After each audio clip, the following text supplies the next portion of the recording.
What is up, my Sabronis? We are here on episode 14, 15, 16 of the Sabo Standard Podcast. I don't even know what episode we're on anymore. And if you are watching this, you can see that we have a very ugly person on our screen.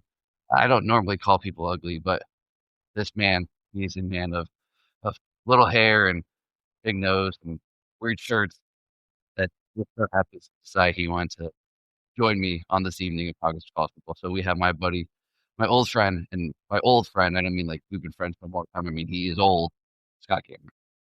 Hey, I'm kind of confused. So, are we doing 3 episodes at once? It's just all one long one, as long as College Football Talk takes us to do. Well, I don't know if people know what time it is. I mean, it is 10:02 p.m. So, I told you my bedtime's 10:21. They know that typically, this is, I always say it. I mean, if you listened, you would know that I always say, I do this at 10 o'clock, 11 o'clock at night. I got I know, but some people are old, and our bedtime's a little bit earlier in the evening. Like I said, old friend, and I mean old friend. My old. Scott texted me. We were talking college football stuff the other day, and he's like, "When are you gonna have me on?" And I'm like, "Well, your takes are sometimes good enough to where it might be worth having the conversation with you." So he is here. We're gonna talk some college football. We're gonna talk this Ohio State game, and just kind of break down what happened, what went wrong, why. And I'm really not too upset with a lot of it, but at the same time too, it's just still annoying. So kind of talk that, and then just the playoff, what was right, what was wrong, because there were some okay things, and there were some things that I'm like, are we kidding me? That's really what it turned into. And then you and I, we agree on some of these takes. So I'm excited to just kind of break it down and see your perspective, see your thoughts, and get into it. So before we start that, you got anything important? I got my rash taken care of. Does that count? Thank you. Okay.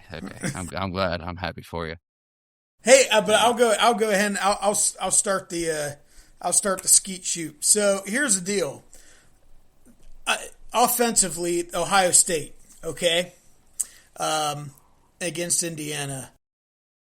I really liked what they did with their run game. It's good to see that continued progression. It did not have what we needed when we needed it the most in short yardage. And that's kind of what has to do with the play calling. But the frustrating thing on offense was, we had Sayan, which had been just obliterating defenses. Granted, he's been obliterating defenses with an NFL wide receiver core, right?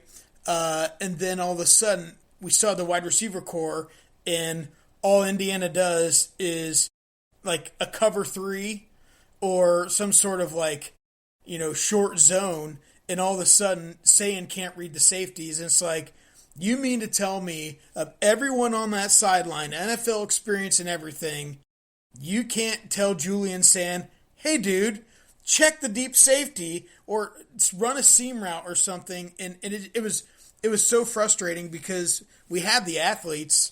Why can't you just do a skinny post and then some sort of vertical and throw the safeties off and burn one? And we only did it once or twice maybe. And that was just really frustrating to constantly see not utilizing our athletes the best possible way, I think, and not preparing a Heisman Trophy finalist, and probably could have won the Heisman. Whoever won that game was winning the Heisman, right? So it was just really disappointing to see that not live up to the potential that, I was hoping it would be. Yeah, I mean, part of it, though, too, I think is we took the shots early on, and then they stopped taking the shots. They were aggressive early on, and then the second half, here's the thing. The holding, or not the holding, because Indiana was holding long. The offensive line. Both teams were holding. Our offensive line was not holding at all because he was getting pressured like crazy, especially in the first half and in the first drive of the third quarter. And then after that, they scored their touchdown. We went on 2 really, really good drives, and we were taking what they were giving us. And that was the thing. They were taking what they were giving us, and we were getting down the field, and then they get to the red zone. And that's where the play calling to me was the most disappointing. But even then, so the second to last drive, not the very last one where we had a chance to, with 12 seconds left, the second last drive, we drive down. It's third down, 3rd and 1, 3rd and 2. We're at the 6-yard line. and we do the sprint out left pass to Jeremiah Smith, who I throw it up to him as many times as you want. I'm all for it. But when you have a corner that's giving you outside leverage already, and you're trying to run at him outside, sprint out to the left to your weak side, it's just not the smartest play call. Whatever the reason they decide to do it, whatever, it's not there. Then they on fourth down, we have Keenholz that you practice this stuff. You had an actual game where you did it with him, and you didn't use him. And Julian Sain did the same thing versus Michigan. He tries to go that quarterback sneak, and he puts his knee down. Whatever. Okay, bad play call, right decision. I'm all for going for it. But if you're going to kick the field goal, you do it on that one and go for it later on. And so we don't do it. We don't get it. They get the ball back. We get the stop. We get the ball back, and we go on another really good long drive, take some clock off, get down there. And this time he would settle for the field goal. And I'm not saying I called him missing it, but I just had this feeling as fielding lined up for it that it was just gonna not go his way because it was too close and it just meant too much. And it was like the Marty McFly where like, oh, this is a good one. I've seen this one before, and it's like, yeah, I knew. I'm like, oh, he's gonna biff this. And lo and behold, it's so frustrating that we miss it. Again, this loss meant nothing though, and so like I can be so pissed off at an Ohio State loss, but at the end of the day, this one doesn't matter other than the fact that we're not Big Ten champs. And honestly, like the same old saying of it's hard to beat the same team twice. If we can play this team again, I think they're going to have a hard time beating us twice. I really, really think that we just played the worst game all season for whatever reason that we did not play well. For whatever reason it was that we didn't play well. Heartline distraction, hangover after beat Michigan for the first time in a few years, a lot going on. There's no excuse, but there is an excuse. And so whatever, I can live with it as long as we get them again, it doesn't happen. If that's the same game plan going forward, then I'm disappointed. Right, and I think, you mentioned the Heartline, you mentioned the Michigan hangover. What about the recruiting fiasco? It's like, we lost two high-quality receivers, the number one receiver, oh my gosh, and it all worked out. But all that distraction, now here's the other thing. You're talking about bringing in Keenholz, and I always wondered, why aren't they utilizing this dude? Dude, he is a freaking tank. He's Will Howard 2.0 when it comes to running. Big body, runs well. Here's the thing, though. Once you bring him in, the defenses are automatically going to be like, here comes the run. Perfect. That's where you do the old Tim Tebow. Throw over the top. Yeah, but even on, it's going to be a run. We're lining up 4th and 1 with four tight ends on the field. Was saying, so it doesn't matter. It's going to do it. I'm really excited to watch Lincoln Keenholz next year at USF. you have, but here's the thing with Keenholz, you have more opportunities in a power run game when you need it in a short yardage situation. You just do. And I've heard a lot about Keenholz leaving the USF. I would not be surprised if that happens. And honestly, I would not blame him. Yeah, I hope he does. Yeah, and nothing personal. Yes, I hope he leaves regardless. I want him to go. He seems a good kid. If they stay around, win a national champ, he'll be a 2-time national champ. Go play somewhere you deserve it. And if he goes to USF, I'll definitely root for him. There's a few schools I won't root for him there. Obviously, if he goes to that team up north, if he goes to Georgia or Miami or something. But other than that, I'm going to root for him. The only thing that hurts us with the playoff is the bracket. This losing is dropping the 2. And actually, the part that makes me the most mad, and it was kind of the same last year. It was the same for Oregon last year as a 1 seed because you drew Ohio State or Tennessee, which ended up being Ohio State. But for this one, looking at it, the 1 and the 2 seeds are the teams that kind of get the worst draw. Indiana gets a bye, but guess what? You have to play Alabama or Oklahoma, and then Ohio State has Miami or Texas A&M, whereas Georgia's going to play Tulane or Ole Miss without their coach, and Texas Tech gets Oregon or James Madison. Yeah, obviously Oregon's really good, but if James Madison can pull the upset, the 3 and the 4 get the better draws here, and that's where I'm almost tired of the playoff bracket. I'm tired of the playoff bracket of automatic qualifiers. Here's the thing: I know that they want your SEC champion and your Big Ten champion, and those are the two that really matter. That's what they're fighting for. But essentially, your Big 12 and ACC champ if those teams are really good. But you have these automatic qualifiers that determine that you get these top 5 teams in, top 5 conference champs, and that allows Tulane and James Madison in as a participation award. When here's the thing, your SEC champ is always going to be in, and your Big Ten champ is always going to be in because you're always going to finish the top 12 team. If you win the SEC and the Big Ten, you're a top 12 team, you're automatically in the playoff, because you're going to be top 12. And I think there are years where, Cincinnati in 2020, Luke Fickell had a top 12 team in the country. top 4 team in the country back then. He did with Desmond Ritter and Sauce Gardner and Kobe White. Like, there were good dudes on that team, NFL quality guys, and they were a good team. They were a top 4 team. Boise State last year was a top 12 team. I don't care what you say about them. Their one loss to Oregon was a really, really good loss. They had a really good season. They were top 12. They deserved to be in last year. UCF back in 2017 was one of the best 12 teams in the country. They deserve to be in. And right now, we're just giving those teams an opt-in, like an automatic way in, when teams that got left out that are top 12 teams. And I don't think it should be participation anymore. If you deserve it, and you're top 12, you should be in it. And they're taking those spots away for Tulane and for James Madison that this year aren't that. So hold on. Basically, what I feel like going way back to the beginning of what you were saying, because you've gone like 40 different spots here. So going back to the seeding, they're basically placating Ohio State and saying, "Hey guys, we still think you're the number 2 team in the nation. Oh, but by the way, we're going to make you punish it." So it's like, yeah, I'd much rather not be the number 2 team. And so when you're talking about that, yeah, the matchup possibilities. But I was telling you before we started recording this, I said, I'm going to have a hot take. So we got a hot take right here. Are you ready? I personally think Alabama deserves to be in. Alabama is not the problem. And I've changed my opinion of this over the last 48 hours. Initially, I was like, Alabama doesn't deserve to be in. They have 3 losses. However, they did play in the SEC championship game. Yes, I know the Florida State loss, and they got killed, mind you, was bad. But the problem is not necessarily Alabama getting in, even though I know there's a lot of money there and stuff. It's like what you were talking about just a second ago. Why do we have 2 non-major conference teams in the playoffs? Tulane is 11-2. And here's the thing. I feel like we're paying the price. We're paying the penance for the UCFs, for the Boise States. We're paying the sins of our fathers here 10, 15 years later because there was actually halfway decent teams back then and we didn't give them a chance. Well, here's the thing. Boise State was in the playoff last year because, yeah, they were really good. And they had a Heisman finalist on that team. I think it should be the winner. Can you name a player from Tulane or James Madison? No, I can't either. So what are we doing? So it's almost like the spirit of the rule has been completely abused, and as a result, we have, why not BYU? Why not Virginia? I know they didn't win their title game, but they only lost 2 games. Why not, of course, the big elephant in the room, Notre Dame? So the real problem is not necessarily Alabama, who I think is the deepest conference, the SEC this year. It's the fact that we have 2.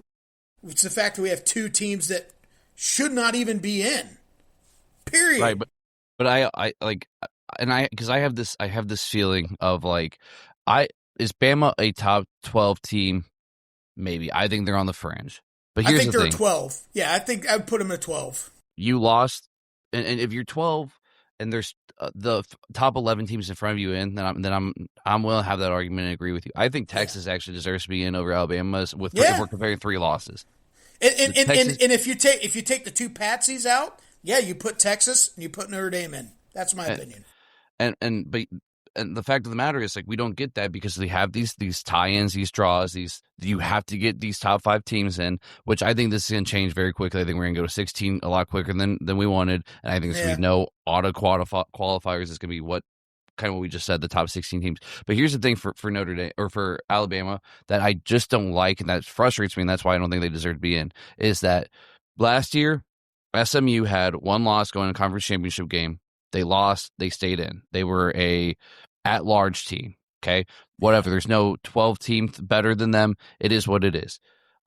Ohio State, yes, on Saturday, lost the conference championship game, and they got punished by dropping to 2. But that's not really punishment because you just put Indiana at 1. But they still dropped because they lost the game, right? But we did get punished because we have a harder route. Yes, and you got punished by not making us the 3 seed or the 4 seed. But at the end of the day, Bama loses a 3rd game. If you don't want to not drop, then don't lose the 3rd game. But here's the thing. they didn't drop. They did not get punished for losing that game. It's not like they lost it. A close, competitive game, 28-28, and Georgia just found a way to get to the end of the field right before the end and kick a field goal to win it. Or it became the 2-point conversions at the end. That's all dumb luck anyway. They got absolutely steamrolled and boat raced by Georgia, and they did not get punished in the slightest for it. When I think Texas is a better 3-loss team. When I think that Notre Dame is more deserving. And at the end of the day, Notre Dame is a top 12 team in the playoff right now. Now, here's Notre Dame's one thing that sucks for them.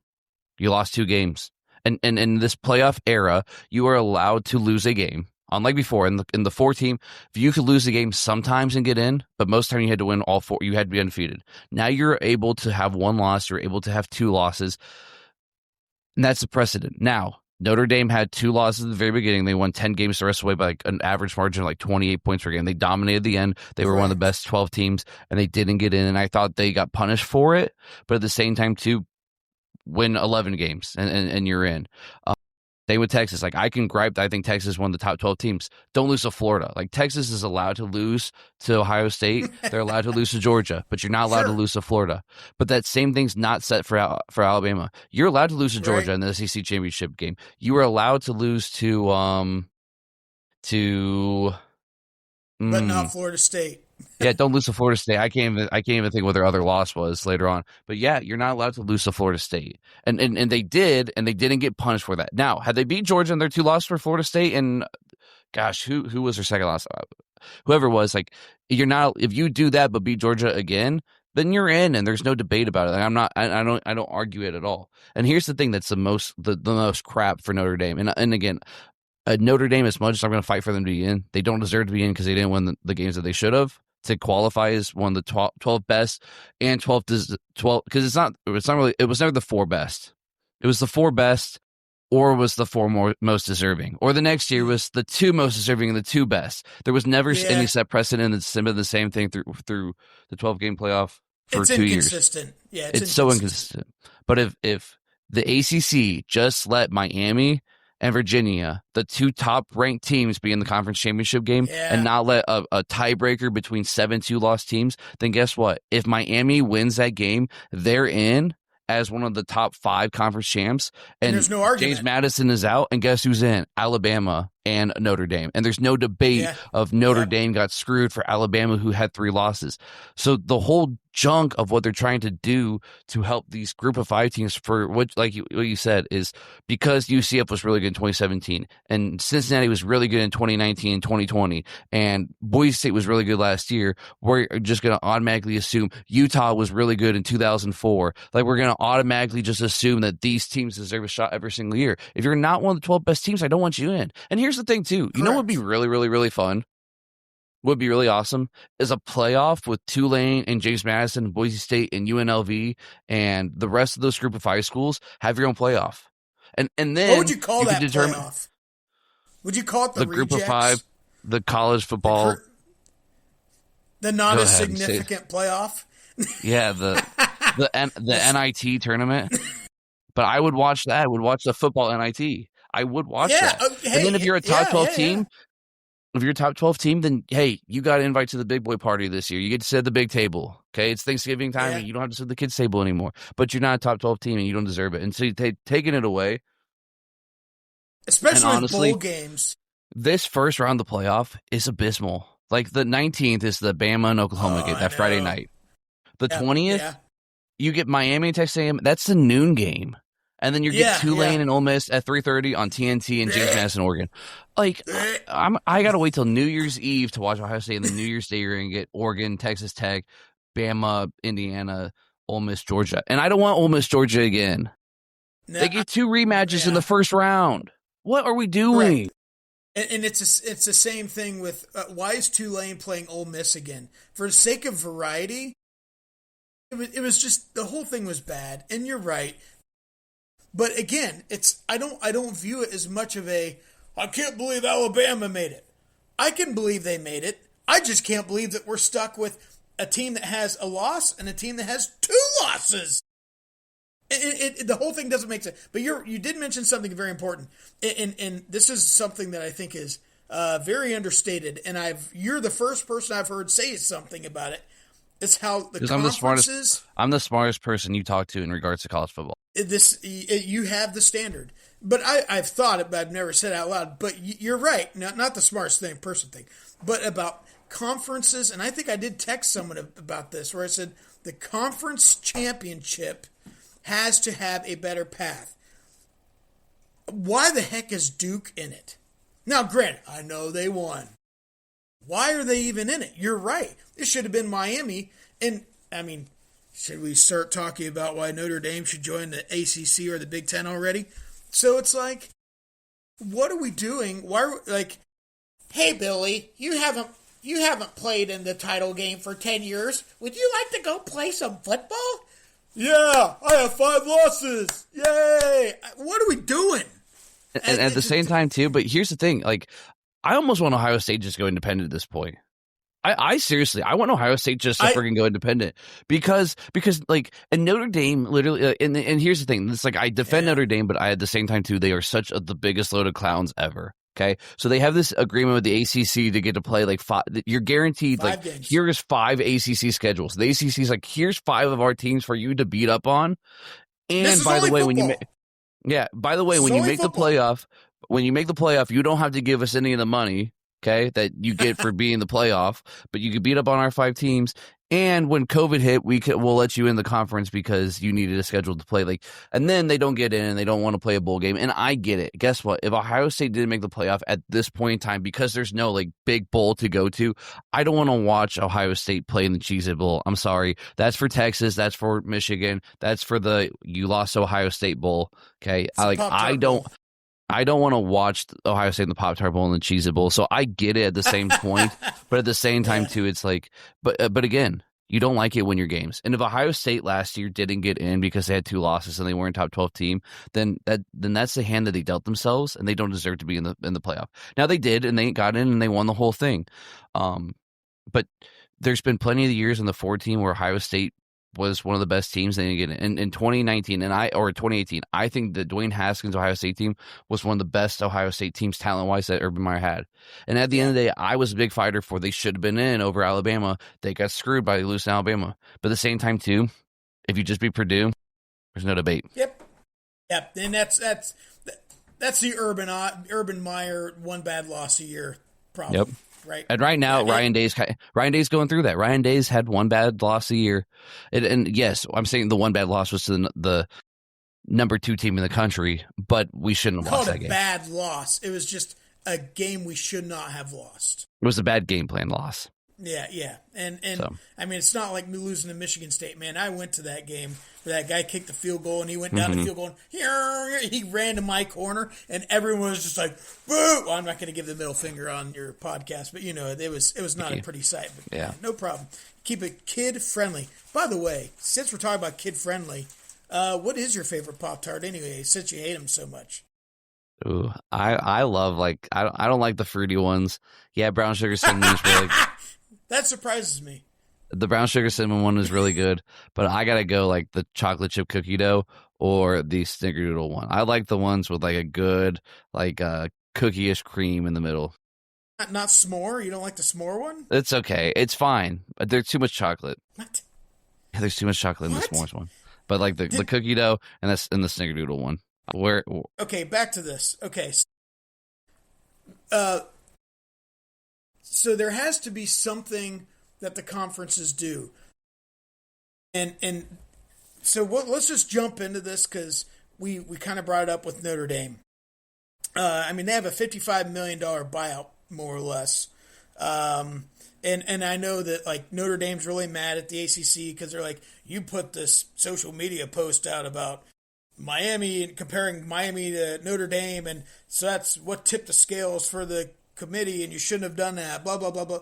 There's already a divorce happening with Notre Dame and the ACC, and this kind of goes back to a couple years ago when the Big Ten got their NBC deal, and everyone's like, wait a minute, isn't the Fighting Irish with the NBC deal too? Everyone saw this is just a matter of time until the Big Ten and Notre Dame, kissy, the 2 kiss. All right, and so it's going to happen. I don't want them. I don't want them. They're too whiny.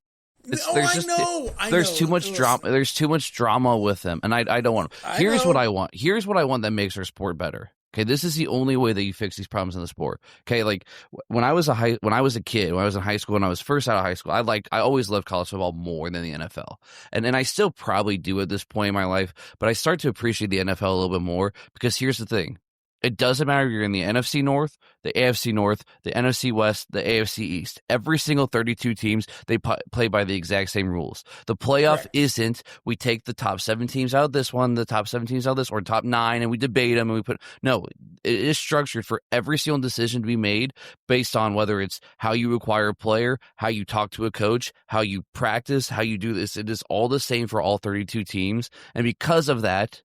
There's no at the end of the season like, well, this team deserved it a little bit more. Because if you deserved it, you would win the games and you would be in. And college football literally has the Big Ten's rules and the SEC's rules and the ACC's rules and the Group of 5 rules and Notre Dame's rules. And then we have this group of committee that takes all those different rules and they play it together and they put it in a pot and they mix it around. And then they're like, we're going to put those here and this here and this here and this here and that here and this. And it just doesn't make the best playoff. At the end of the day, at the end of the season, are we going to have the best team in college football win the playoff? I think so. I think that the 12-team playoff is going to allow the top teams to always be in, and you're going to get the best team to win it, or one of the best teams. I just don't want to see James Madison and Tulane get that shot. I want those first-round games to be, I can't stay. Guys, it's Saturday before Christmas. I can't do anything because I'm watching 3 great playoff games. Just like we do in the NFL, that Super Wildcard weekend, I'm watching all those games. At this point in time, like, will I watch James Madison and Oregon? Yeah, of course I will. Will I watch Tulane and Ole Miss? Of course I will. But will I be glued to my seat and I have to, like, stop talking to me right now? No, it's not. It's not what's going to be, and that sucks. We're not doing what's best for the sport.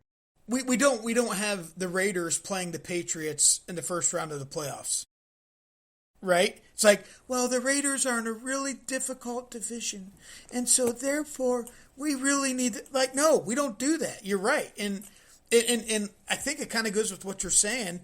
I kind of had the fear a couple years ago about. More and more teams are going to go independent. Big name teams, Michigan, Ohio State, Alabama. I think a lot of SEC schools, because they're going to say like, wait a minute, how come like the North Carolinas of the world are getting the money that we're making for the conference, right? How come Purdue's getting the money that we're making for this conference? What's in it for us? Well, so there's a whole lot of issues. Like, and I talked about this like way early on when I first started doing this again back at the beginning of the college football season, because I was mad about Big Noon Kickoff, and Ohio State basically is like Fox's like cash cow, and they're on Big Noon Kickoff 7 times in a year, while Purdue and Iowa and Nebraska have to get all that same cash from all of them, and Ohio State is a suffer by not getting the night games and the recruit games and all that stuff. So I don't know. There's just, we did have some though. We did have some night games. Yeah, against Western Michigan and UCLA. I went to that game. Which big deal? Yeah, they're bad, right? But it's not like it's not. I went to that game. It's not the Tennessee Ohio State game last year where it's like the atmosphere is supposed to be. It's supposed to be that. Just matchup of like, hey, this is our biggest one of the season, that you get recruits in. Hey, this is what the shoe is like when it's at night and it's electric. Yeah. Like, hey, this is what the shoe is like at night. It's dark outside and the crowd is old. And you would have, if you had a 16-team playoff, it'd be like a NCAA March Madness, right? 1 play 16.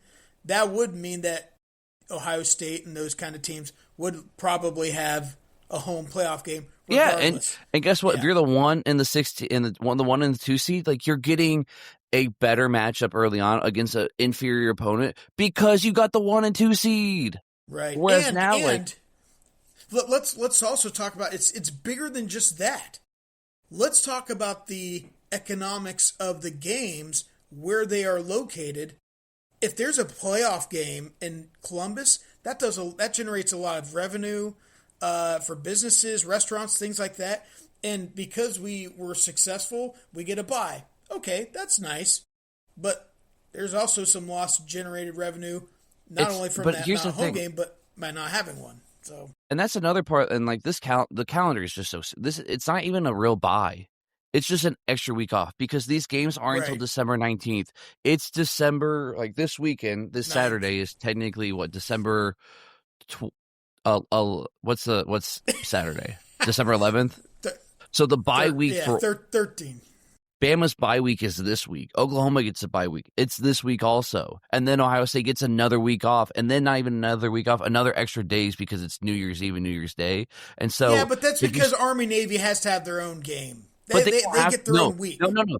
I thought they did too. I was like, because I last week I like made, I'm trying to like do this legitimately now. I spent some time on Canva and doing all this stuff, and I made this like really nice graphic of a calendar. Ooh. And Army Navy has to have, yeah, sure, they get their own week, but guess what? There's bowl games next weekend.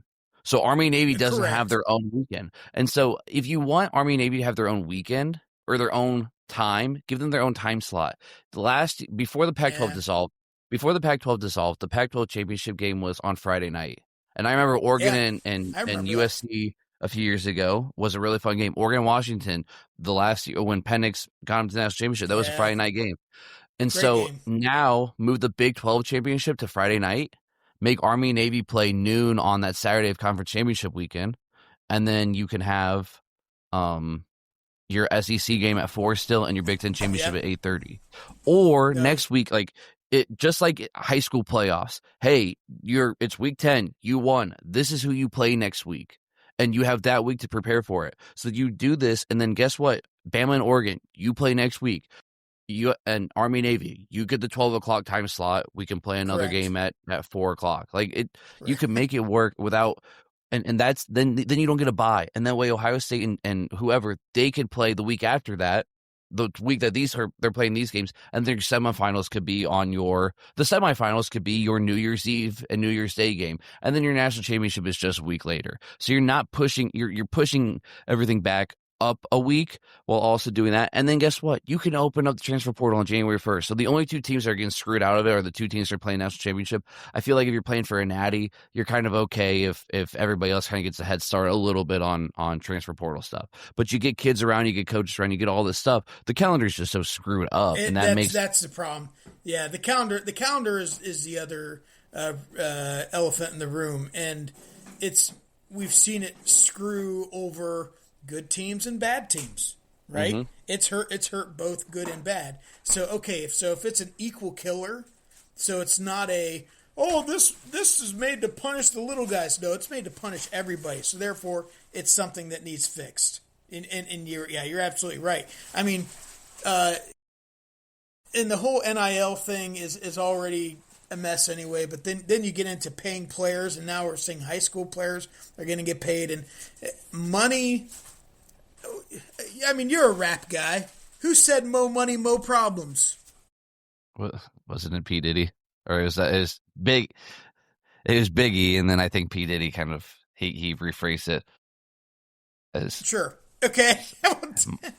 Hey, you're two for two. Good. So here's the thing: mo money, mo problems, and what we're seeing is mo money not only for the conferences and how that's divvied, but even crybabies like Notre Dame, how they've been able to bully their way in, and bull in a china shop. They're like, yeah, we didn't make it.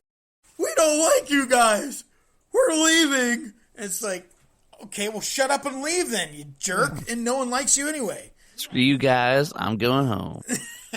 Guys, I'm getting my ball and I'm leaving. And so it's like, so as a result, though, all that money, it's like, oh, you're mad because you don't get your pot of gold, pun intended. You're mad because you don't get your pot of gold, and you're just going to leave. And I've seen, I saw someone post this the other day. If you refuse to play a bowl game, and if your coach did not get fired, because that would be, or leave or whatever. There's caveats to it, yeah. Yeah. And so you have to then you can't do certain things, you can't transfer or something like that.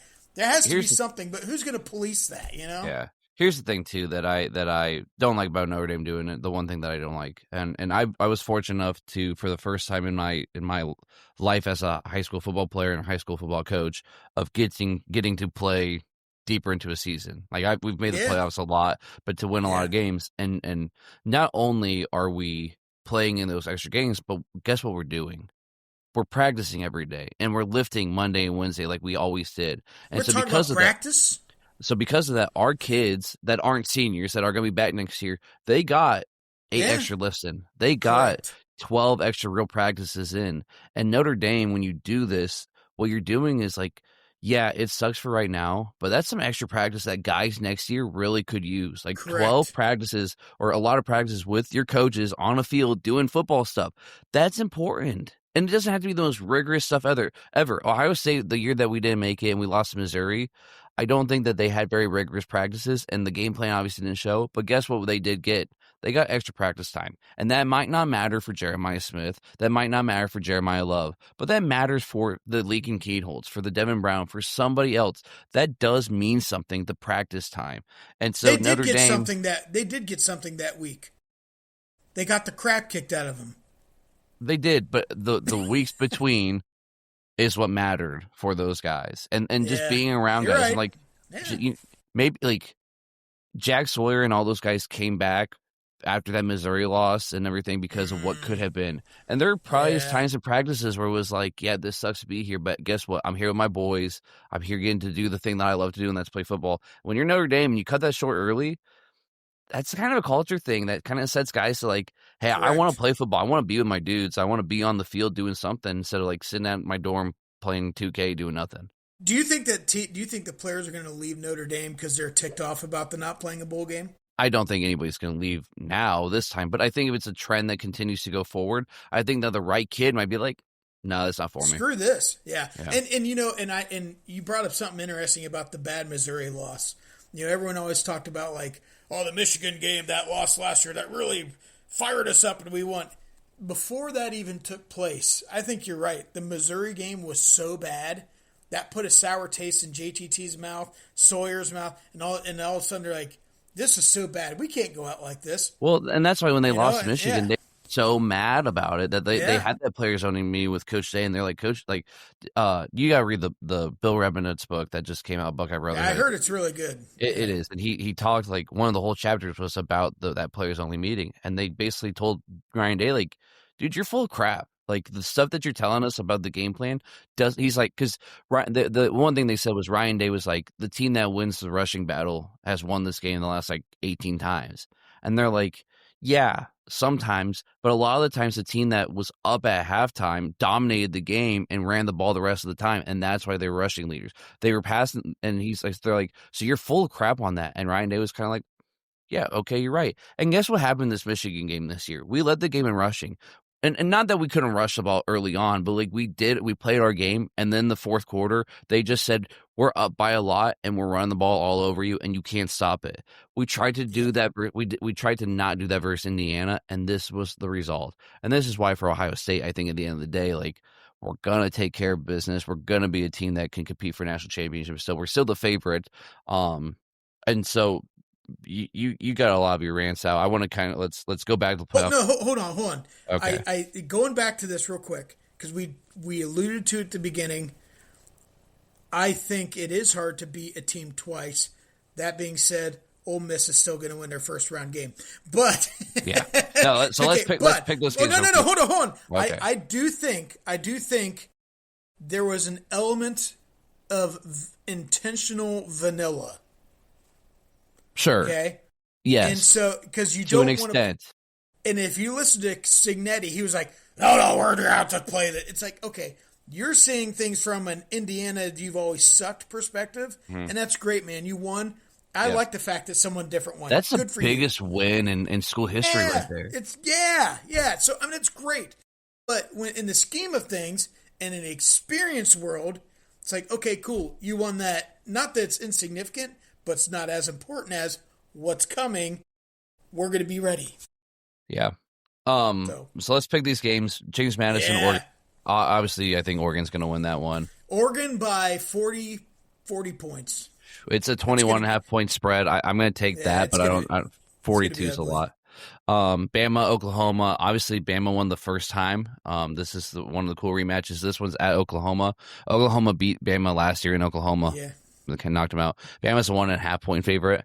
I think Bama wins. Like, I still think Bama's one of the top 12 teams. I just don't think they were the most deserving. And so this is the year of, like, is it 12 best, 12 most deserving? And obviously the 12 best didn't get in, so they win with most deserving, which does make sense because Bama wasn't one of the most deserving. So it's Oklahoma's offense is not consistent enough. It's not consistent enough, I think, to overcome a night game Alabama. There's still guys that are Saban guys on that team that are seasoned, and I think Alabama's going to win that game. I agree. I think they're going to be so mad because people are like, "You guys don't deserve to be in." Oh, we'll show it. We'll show we deserved. Yeah. Ole Miss, Tulane. Ole Miss is only 17.5. Obviously, they don't have Lane Kiffin, but they have the rest of the coaching staff. He let them go back this week, and they're going to be there, which is cool. Like, those kids deserve that. And those kids deserve to have Lane Kiffin there if they wanted him there and he wanted to be there. Now, I don't know. You hear one side, you hear the other side, but at least the rest of the coaches are there, which does give them a chance to at least compete, maybe going after this game. But they're going to win this one. They're 17.5 point favorites. I don't know if they cover it just because they are going to be dealing with some crap with it, but I like Ole Miss. I'm going to say Ole Miss by 21.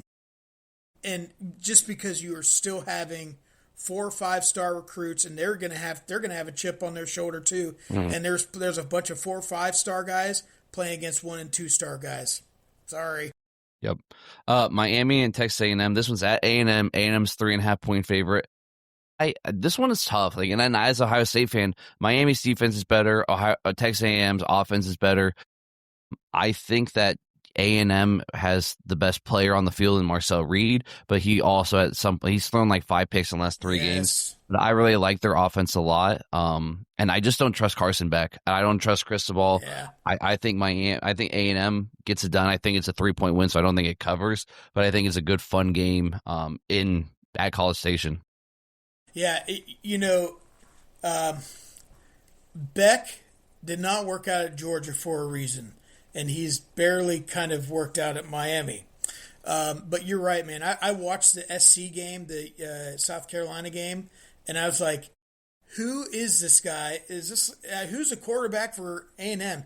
Is that Taylor Sabo out there slinging the ball around with all those INTs? But it wasn't you. It was Reed. So I mean, it was. And in the second half, he played like Marcel Reed in the second half. It was so bad. But if you watch that second half, there's a lot of home cooking going on in that second half. It was like, ooh, tough calls.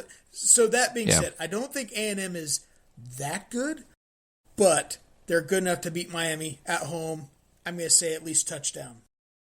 Oregon, Texas Tech. Obviously, we don't have a line on that one yet, but I think Texas Tech's defense is absolutely legit. They are so good, and their offense is very like it's okay, and then it's like popcorn. As soon as one starts popping, it just the whole bag just takes off, and then their offense kind of like it takes a little bit, but once they get that momentum going, it's really hard for them to slow down. And Oregon all year long, like other than in the Indiana game, who did they play? And what was impressive about any of those wins? There was nothing really for me. And so I honestly think Texas Tech is going to be the favorite. But I think the Ducks get it done. Listen, Texas Tech has an incredible defense. However, I think this is one of those games. Where is that game, by the way? It's Orange Bowl, so Miami. Okay, so no one has a real advantage. Oregon's like Ohio State. They travel well. I think this is one of those games where you don't look at the teams, you look at the coaches. Dan Lanning he's playing chess. And I don't think he'll be out-coached. I think he'll have his guys ready, and I think Oregon will win by a touchdown. Yeah, these games, like these quarterfinal games, are all going to be really good. That's going to be a really fun game. I agree. It's going to be a good game. And then Bama, Indiana is a lot of fun, and I really don't know on this one. I really don't know on Bama, Indiana. Like, my head says to pick Bama, but my heart says that I want the Indiana Ohio State rematch. Then I also want to play Bama in the national championship. That would be really cool too. Indiana has proven to be really good all season long, but they just had the biggest win of their career. Then Signetti says, I have 3.5 weeks to get this team ready to go win a national championship. Like, he knows that the talent's there. He knows that he's got to be locked in focus. I know that he's going to do that. if Nick Saban was the head coach of Bama and they got in like this, I would pick Alabama. But I just don't trust Kalen DeBoer enough to be able to get past Oklahoma and then Indiana. I think Natty is going to have those dudes absolutely just rolling with just all adrenaline in the world, and Mendoza's going to win it, and he's going to also give some crazy post-game speech. We're Indiana. We're the best. He might play at Notre Dame next year with that crying. You are so loud. My wife's yelling at me. I heard her. Ole Miss, Georgia. This is the rematch. Okay, hold on. You didn't let me pick. Oh, sorry. I picked. I figured your Mendoza impression was you picking. No. I do think Alabama is as good as they are, or aren't. As inconsistent as they are is even more important. And Indiana, we saw how Indiana shut down 2 NFL wide receivers and a potential top 2 or 3. Ryan Day kind of shut that down with. I know, but Indiana has the ability to do things and to stop stuff. I know that sounds vague. But, I'm going to say Indiana by 5. Yep. Ole Miss, Georgia. This is the only one that's not really that fun, and it's just because if Lane Kiffin was here, I honestly would consider picking Ole Miss. But Georgia's the hottest team in the country right now, like just as from what they were to start the season and just at the absolute end, like taking off like Ohio State and Indiana both being so consistent all year. So Georgia's the best team right now. I think whatever that spread is, I'm going to take. I think Georgia wins by whatever, like the 6.5, 7.5, 8.5 that it's going to be. If they make it 10, 9.5, like I'd be like, I agree. Yep, I agree with that too. Yeah, you're right. They'll cover the spread. I think that'd probably end up being a 14-point game, 20-point game when it's all said and done. It could get really ugly really quick. And then Ohio State A&M is what we both kind of had on that one. It is. It worries me because that offense is so good, but like, man, there's nothing about our defense that makes me think like, yeah, they can't win. They can't stop them and hold them. And I just don't think our offense scores less than 13 again, 2 games in a row. And because of that, I think Ohio State is going to kind of it'll be close for a little bit, but I think we're that much better than A&M. I think we pull it out pretty good. I think that's going to end up being a 10-point win. That is a little tricky game. It's in the Cotton Bowl. That's essentially we keep facing these freaking Texas teams in Texas. Like, but let's hear the SEC talk about how hard their world is. So I think Ohio State will end up winning by about 10 or so. And then we had Oregon, Indiana. Again, it's really hard to beat the same team twice in a season. And Indiana went to Hudson the first time, and they absolutely whooped them, and they owned them. And Kirsten Netty, he's Big Daddy over there to the Oregon Ducks right now. Can he do it 2 times in a row? Again, I don't know. Like, I don't know with this Indiana team because, like, Ohio State was the biggest win they've ever had in school history. If they beat Bama, that's the biggest win in school history because it's Bama and it's a playoff game. And then you get Oregon in a semifinal game. That would be the biggest win in school history. And, like, that's a lot of pressure to win your biggest game in school history 3 times in a row. Right. But I think they get it done versus Oregon again. I really do. You're such a tease. I really think they are such a good football team. I just my thoughts of them going into the game and then what they did to us, like, again, with all the fake stuff that maybe we tried to do and hide and not doing all this stuff, but still, like, Indiana played a really good game and they beat us. And I was impressed because we've been the best team all season. Correct. And if they can do it to us, they can do it to Oregon. Mm-hmm. And the thing with Oregon's defense is not as solid as they think they are. Their offense is great. Moore does a great job, but their defense is what leaves them suspect. Now, one thing that we're not talking about this is Mendoza's going to win the Heisman, and there is the Heisman curse, So that does kind of pose an interesting thing, but it is one of those things where it's like, what team would I rather have represent the Big Ten in the national title game? And from what I've seen so far, I'd rather see Indiana. Yeah. And then they will play. Yeah. By 3. Okay. And then they'll play the winner of Georgia, Ohio State. And I I obviously going to pick Ohio State because I'm an Ohio State fan. This Ohio State centered show and all those things and whatever. We're Buckeyes. I bleed scarlet. My blood is literally red. But Georgia. But Georgia is the scariest team, and Georgia's the one team I didn't want to play into the national championship. If Georgia beats us, I would not be surprised. If Georgia was the favorite, I would not be surprised. If we lose this game, I'm not shocked at all. I'm going to pick Ohio State, but my head is telling me Georgia. And honestly, if I was a smart man, when I get to that game, I would put like $25 on Georgia. That way, if we do lose, at least I got some cash in hand. And if we do win, then at least I pay $25 for them to win. I've done that before. They could win that game 100%. And now that game will be in the Peach Bowl, right? Fiesta Bowl. That's a Fiesta Bowl? Okay. Ohio State has a traditional pretty good showing in the Fiesta Bowl. Unless we're playing Clemson. Yeah. Don't even get me started. My name's Dabble Swaney. Anyways. Pick your game. We're at 51 minutes. Right. Pick your game. All right. So how am I supposed to answer this? Do you want me to answer this by my wallet or my heart? I just told you what my heart was picking and what my head's picking. I gave you both winners. Okay. So my heart, I'm going to say Ohio State by 1. My wallet, game-winning field goal on a game-winning field goal. My wallet, Georgia by 10. Hey, what if it was we line up against Georgia? It's a 35-yard field goal for Jaden Fielding to send us a natty. Are you sending him out there, or are you throwing a deep ball up to Jeremiah Smith? Deep ball. No, hold on. Before now, there is something to say about that.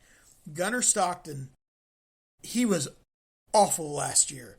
Awful. That's why they lost. That's why Notre Dame beat him. Yep. But if you watch him this year, he's progressed to be useful. He's a good game manager. And Kirby Smart is that. I think he can have Gunnar Stockton manage the game enough. They run the ball well enough. Their defense is good enough. They worry me. I think you're 100% right. That is a national championship game, I think. Yeah, I agree, because Indiana's going to play the winner of those two, and I think if Ohio State's in, we don't lose to them twice. I just don't think they can beat us twice. I think they beat Oregon twice. I don't think they can beat us twice. And then I just think Georgia at that point in time would beat Indiana also, just because Indiana, as good as they are, they're not going to have the speed and the physicality that Georgia has. That is something we've lacked a little bit this year on the offensive line, is the physicality. Our runners aren't physical runners. Bo Jackson can put his head down when he needs to, but he's a Swiftie, he's a finesse guy. Georgia's guys right now, they are just run the ball dangerous, mean, nasty, all the time. And so I think that you're right. That is the pseudo national championship. Us and Georgia, every time we meet up in the semifinal, it's a pseudo national championship. Yeah. So. Outside of Alabama, those two programs, I don't even really want to count Clemson. Those two they're the best programs of the last 10, 15 years. And so, I think people eye candy look at that game and they're like, oh, that's it. That's the game. That's the one. Yeah. So last year we had to beat SEC, Oregon, SEC, Notre Dame to a natty. This year you would be SEC, Indiana to win a natty. I mean, that's pretty cool. It's a cool, good run. And we both admit that Bama could beat Indiana and Bama could beat Oregon. So I'd play Oregon and get a natty. I'd play Bama. I played Bama in that. Like, we're going to have some good games. It's just like we said, this first round kind of blows. This first round kind of sucks. So it is what it is. It's just the playoff format right now. I do think they're seeing this problem. It's going to get changed sooner rather than later. Maybe not next year, but within the next 2-3 years. It's probably going to be 16. If it stays 12, it's going to be fixed to where we don't have these issues. God, it's not 24. I yes. 16 is absolutely they got to do max. something with, yes. but they got to do something because all these bowl games are going to disintegrate, and no one wants to watch the ReliaQuest bowl between UTEP and Southeastern Louisiana Monroe State Technical School of Beauty. Yeah, I agree. So something's going to happen. I think 16 is the magic number. I think it's a good number. And at the same time, too, as mad as I am on this one, I'm always a big proponent of, like, the 17th team is always going to be mad that they're not in. The 13th best team is always going to be mad that they're not in. But right now, the problem with this year is the 12th best team isn't in. the 11th best team isn't in because we're wasting 2 spots for teams that The don't deserve to be 13th in. best team. The 13th best team isn't in. You know, you could argue that. Yeah, you're right. Hey, I know we're winding down on time. Do we have a couple minutes to talk NFL? I have some questions for you. I want to have some questions for you. You think Kansas City's dominance is done? I think I have. Do you listen to my show on the regular basis? What's your name? Okay, so just like every other person that goes on here, you don't. I do my tier list every week, and I've had Kansas City as the Super Bowl contender, no matter how many times they've lost. This week was the time. They're moving off the tier list as Super Bowl contender. Do I absolutely think that next year they could be back in a position to win? Sure, 100%. Tom Brady had 10 years off between his 3rd Super Bowl and his 4th Super Bowl. I know they was in the AFC Championship games and he lost 2 Super Bowls, but he didn't win them every single year. And I just don't expect that. I guess we kind of got used to it with Kansas City. They're a really good team on paper, and this year just hasn't correlated to anything. So is it a disappointing year for them? Sure. And I'm shocked, honestly, by the result. But I think that they're going to kind of – is this the end of the Andy Reid era? Maybe he just retires and they find the next guy. The offense isn't always the problem, but the O-line sometimes is. Travis Kelce just maybe gets forced the ball. I don't think he's retired, but maybe the Chiefs kind of move on from him. And the defense just has to it's just a shell of what it was before. Yeah. So it's not over. It's just over this year. It's not happening this year, obviously. The one thing they do well is they do generally draft very well. Yeah. But here's the thing, too. If they won out and they got on the playoff, I would pick them every week to win. Because why would you not pick Patrick Mahomes at this point? Now, I don't think they're going to win out. I think they're going to miss the playoffs, and that's their own, that's their own fault. Do you think Will Howard is the answer in Pittsburgh? I'd like to see him get an opportunity at least before the season's over. If week 18 comes and we have a playoff spot locked in, or we don't, then play him. If obviously you're fine for a spot, you're going to play Aaron Rodgers. But I wish the week that he was out that we would have not played Mason Rudolph and let him play. Just see what you have. Yeah. Because I don't want us to go draft some jabroni in the first round, because we don't typically draft quarterbacks very well in the first round unless name's Ben Roethlisberger. And so obviously we've seen Will Howard more than anybody else. The Steelers have seen Will Howard, and us as Ohio State fans have seen him more than anybody else has. I obviously think there's a lot of talent there. I think there's a lot of good, and I love his size. And so give me that. But the Steelers' problems are a lot deeper than Will Howard. We still run an offense that's from 1975, and Mike Tomlin just doesn't change anything. So until we get rid of Mike Tomlin and so you're proposing getting rid of Tomlin. I'm at that point in time. Like I've been such a guy that is like, give him time. Now here's the only reason I don't want to is the moment you fire a coach, you might turn into what the Cleveland Browns are, and that's coaches every year, where Pittsburgh has had 3 coaches since 1965. And so I don't want them to turn into a laughingstock by making the dumb decision of firing him. But at the same time, too, it's time. It's time. And it's okay for it to be time. He's given a lot of years. He's won a lot of games. He won a Super Bowl with us, but it's just time. Yeah, and it's a little bit like, Zach in Cincinnati. It's like, well, he's a really good guy, and he's really, I know, but results matter too, But all right, hey, I know we're closing in on an hour. Yeah, 58 minutes. Since you don't listen to my podcast before, I always end this in a very special way. Do you know? Have you ever listened to my ending of how we end this? Listen, Jason, I've never listened to your podcast before. Okay, you better start listening to it. You better share this around. You better help people out. Okay? I lied. I did listen to the first one. Oh, okay. The very first one, 4 months ago. Appreciate it. Thank you for your support. I listened. I'm grateful. I'm grateful for you, your friendship, and all the people that do listen to this podcast. All 7 that consistently listen, and they know that we end this with Jamal Williams. Jamal Williams gave one of the best speeches of all time, and at the end of his speech, he gave my favorite quote of all time. You know what that quote is? Where's the bathroom? If you're gonna piss like a puppy, stay on the porch. Let the big dogs eat. So Jamal Williams, go ahead and take us out. If you go piss like a puppy, stay on the porch and let the big dogs eat.